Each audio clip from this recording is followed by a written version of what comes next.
Hello once again. This is the second part of managing demand, waiting strategy. I think this is a fun one actually. Waiting strategy or queuing strategies, and we're going to use an example in here I'm really proud to be able to use. For the first time, I'm actually using this example of a Philippine restaurant in the Philippines, okay, that I've used for many years since the student I had actually created it, and I'll talk to you about it in a minute. So, waiting issues. We talked a little about these before an earlier lecture. Unoccupied time feels longer, right? So pre-processing waits feel longer. Anxiety makes waits seem longer. So if we're really anxious for something. Uncertain waits seem longer than finite waits. So if we don't really know versus when we know, they do seem longer. Unexplained waits seem longer. Unfair waits seem longer. Longer waits are more acceptable for valuable services, and solo waits feel longer. All these are basic principles of waiting, and understanding these principles helps us to set the right strategies.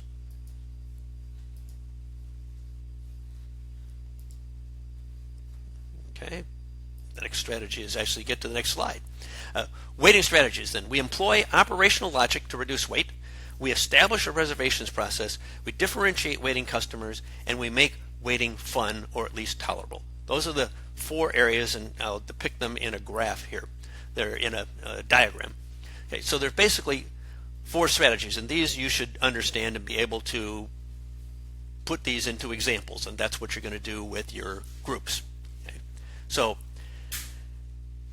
first, operational logic to reduce waits. So what do we mean by operational logic? Well, how do we put the queues in the right order and so on in order to make sure that people go through the process the way they're supposed to? And I'll show you some examples of that. But what's the right logic in terms of how we actually reduce the wait? The second is making it, up here in the right hand corner, making it fun or at least tolerable. So we create distractions and things to for the kids in a restaurant, for example, or at a Disney aspect there might be video screens on to be able to see what's going to go on in the attraction.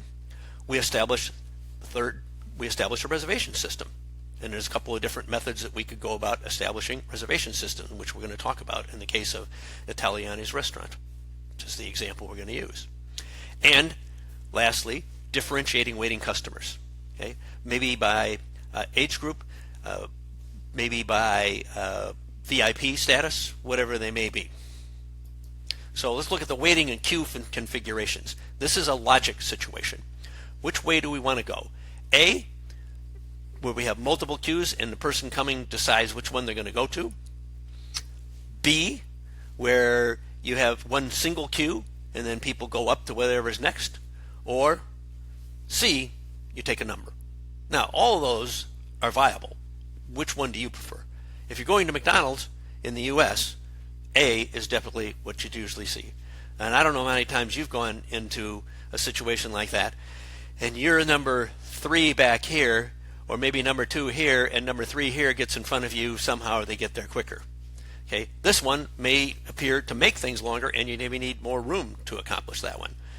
This one, kind of chaotic in terms of what's out there, but at least you know when your number is going to come up. But do they come up in the order? No, not necessarily. So different strategies to be able to set up how we're going to queue people is a structural aspect. So here's the case study, okay? Class exercise for your discussion. I'll just give you the background. Italiani's, I hope that you're familiar with it. If you're not, I understand they have a number of them in the Philippines, but this one was a number of years ago when I had one of my students who was a former manager there. She was a student of mine at University of Nevada, Las Vegas, who was working on her master's degree.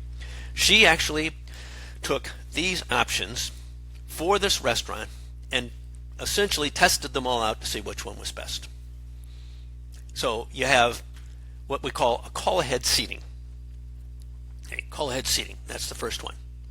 Now, what call-ahead seating means is it's not a reservation, but you call ahead and you say, can you put my name on the list, on the wait list for 7 p.m.? And they say, yes, we'll put your name on the wait list for 7 p.m. What that means is, if you get there at 7 p.m., it doesn't mean your table's going to be ready at 7 p.m.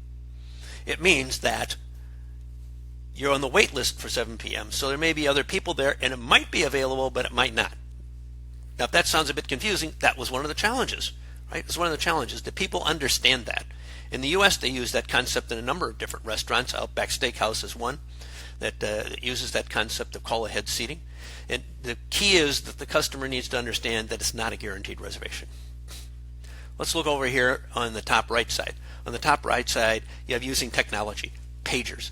That seems like a simple enough system, right? So your name goes in, it's essentially like taking a number, and then your pager goes off whenever you're ready. And you don't know what number you are because it might be based on how many in your party and so on. Now, the challenge with that is it's expensive, right? It's expensive. And theft. In the beginning, I think some of the thoughts process of those people want to take them home, as a souvenir. So it can be a costly factor to put into place. Another option here in the center, what you see here, is take a limited number of reservations. Okay? Now, this being a family dining restaurant, we're not going to book every table like we might in a fine dining restaurant. In a family dining restaurant, we might just book some of the tables. So we might take a 10% of our capacity for the night, or 20% of our capacity of the night as reservations. So that's another option, is take reservations. Now, that's different than waiting list. This is actually a pure reservation. Over here on the left side, you have entertainment. Okay, now this is entertainment, Chuck E. Cheese in the United States, and that's Chucky, okay, for the kids. But entertainment might be also monitors of a sporting event, or it might be entertainment with strolling musicians and so on. There could be all kinds of different things here. Over here on the far right side, you have another option which was available in this particular Italiani's, which was reconfigure the waiting area.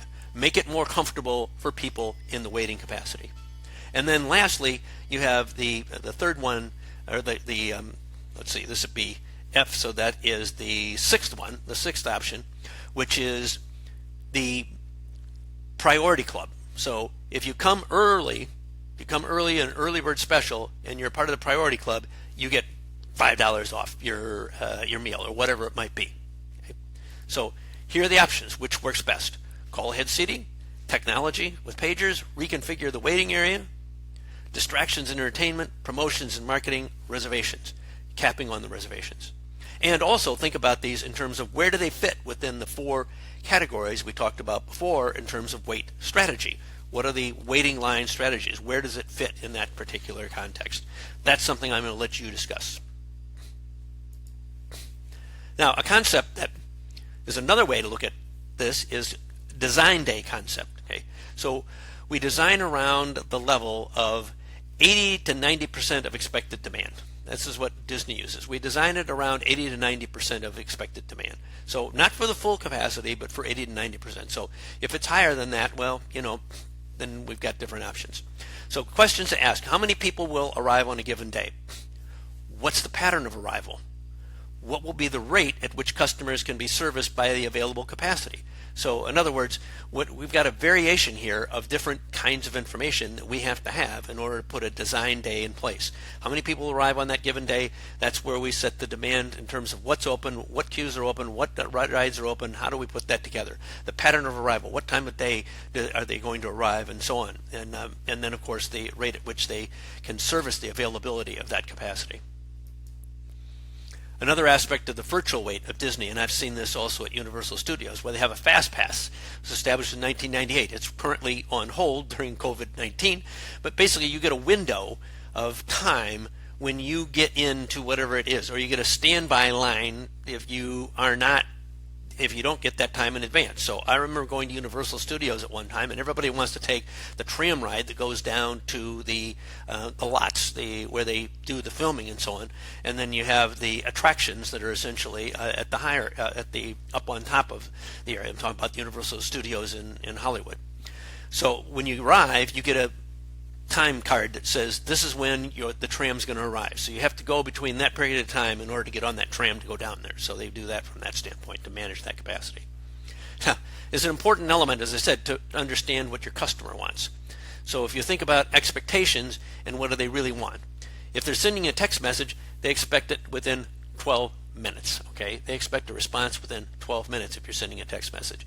Email, we can wait a little longer, 26. Social media, again, a little bit further, 26 minutes in terms of what might be there. Our expectations are a little bit more lenient when we're talking about social media in terms of response time. So we think of time matters here, and whether you're going to use text message, you're going to use mobile app, whether you're going to email or social media, how are we going to use that in terms of the amount of time that people will put up with in terms of the response back, in terms of when they might be able to get in or how they can get through the process of weights. And these are your group discussion questions. I hope you enjoy the example of Italiani's, and it'll be interesting to hear who of you have been to an Italiani's, and then you'll figure out what you think the right answers are, and I'll hold back and tell you what the actual situation was and what they ended up doing in the end. Very good. Thank you very much.